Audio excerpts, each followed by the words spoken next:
In a distant corner of medieval Europe, where the hills wore white coats of snow for months and winds whispered through ancient forests, lived a small community of peasants.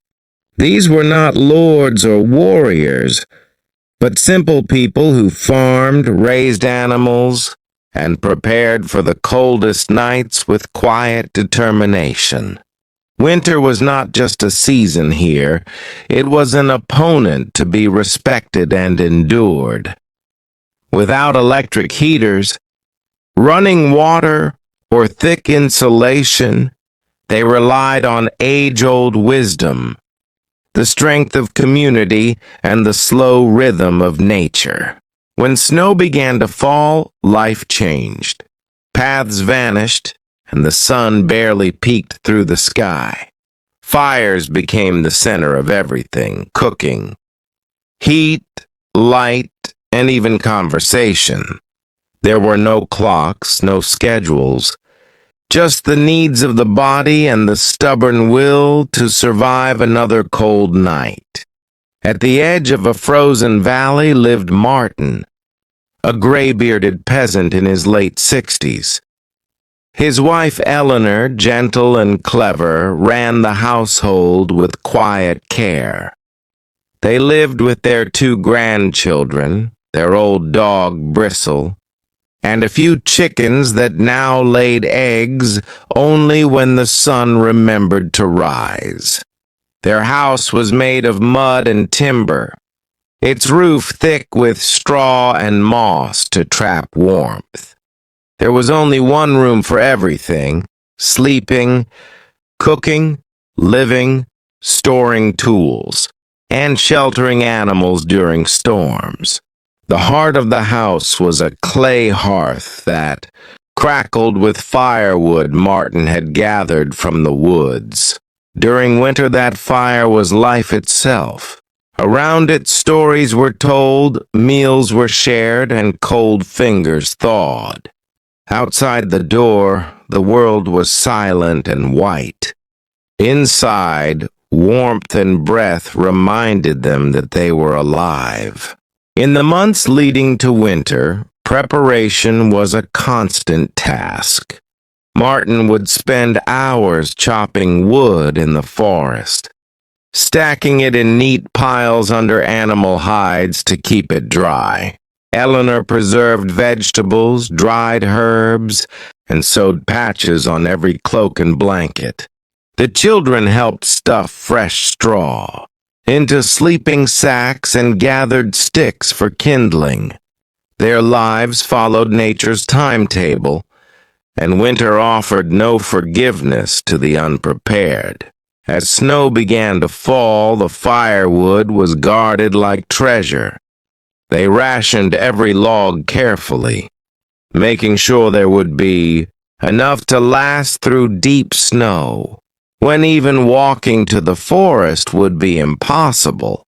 Eleanor kept a clay pot full of soup simmering beside the fire, a mix of barley, lentils, and whatever dried vegetables she had stored. Simple food, yes, but always hot. Warm meals gave them strength. Even Bristle had his share, licking the bowls clean. As darkness fell early each afternoon, the cottage glowed with flickering firelight. The windows were covered with oiled cloth, letting in only the faintest hint of moonlight. The wind howled outside, rattling the door and whistling through the thatched roof, but inside was still. The children sat cross-legged near the hearth, their cheeks glowing red from the heat. They played with wooden toys or listened to Eleanor hum quiet lullabies while she repaired worn socks. Martin placed new logs in the fire and checked the supply every night before lying down. Before bedtime, he would wrap heated stones in cloth and place them in the children's straw beds to fight the cold. These were the medieval heating pads, simple, effective, and reused every night. The warmth didn't last long, but it was enough to help them fall asleep. In the cold, every little comfort mattered. At bedtime, the entire family would gather on one large straw mattress, layered with wool blankets that Eleanor had woven herself many winters ago. These blankets were heavy and scratchy, but they were thick and warm, woven from sheep's wool, spun in long hours by the hearth. The children snuggled between their grandparents, their bodies close together to conserve heat. Even Bristle the dog curled up at their feet, offering his body warmth. Sometimes a chicken or two roamed freely in the room, clucking softly as they found cozy corners near the fire. Everyone exhaled long, slow breaths, and the room slowly filled with soft snoring, crackling fire and the deep silence of night. Dreams came easy when the body was tired and the belly full. In such nights, survival was a quiet miracle, born not of wealth, but of wisdom and closeness. Not every night was easy.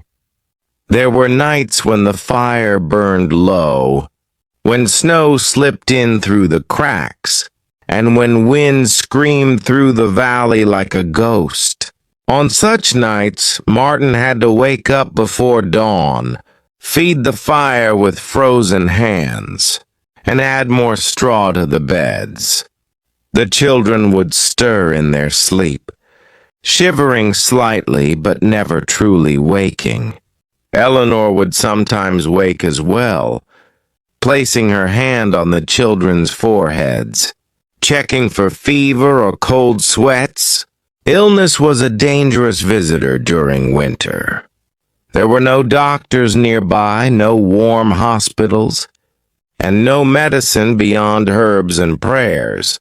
So they took great care to stay warm, eat well, and keep spirits strong.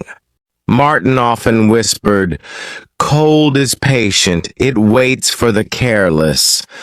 These words stayed with the children all their lives. Despite the challenges, the family made winter nights beautiful in their own way. They told stories, long winding tales of talking animals, lost kings, magical forests, and brave children. Martin had a talent for storytelling, and every tale ended with a quiet lesson.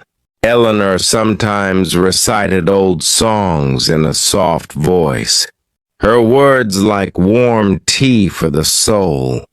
They carved simple toys from leftover firewood, played quiet games, and even made shadow puppets on the walls by firelight. Every small activity was a distraction from the cold and a way to pass time gently. In the absence of clocks or candles, they learned to measure time by firelight and instinct. They went to sleep when their eyes drooped and woke, when the fire dimmed or the rooster crowed. Life was not rushed. It was rhythmic and slow, like the falling of snow outside. One particularly long winter, the snow stayed for 3 full moons.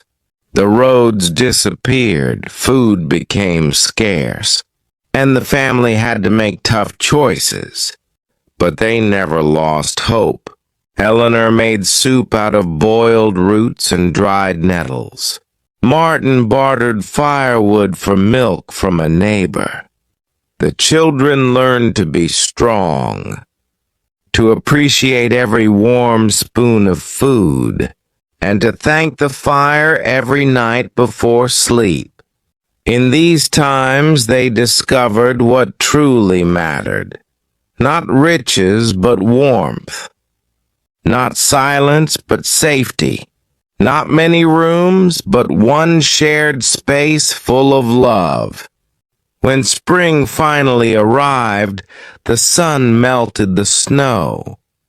The streams began to sing again, and the earth gave way to green.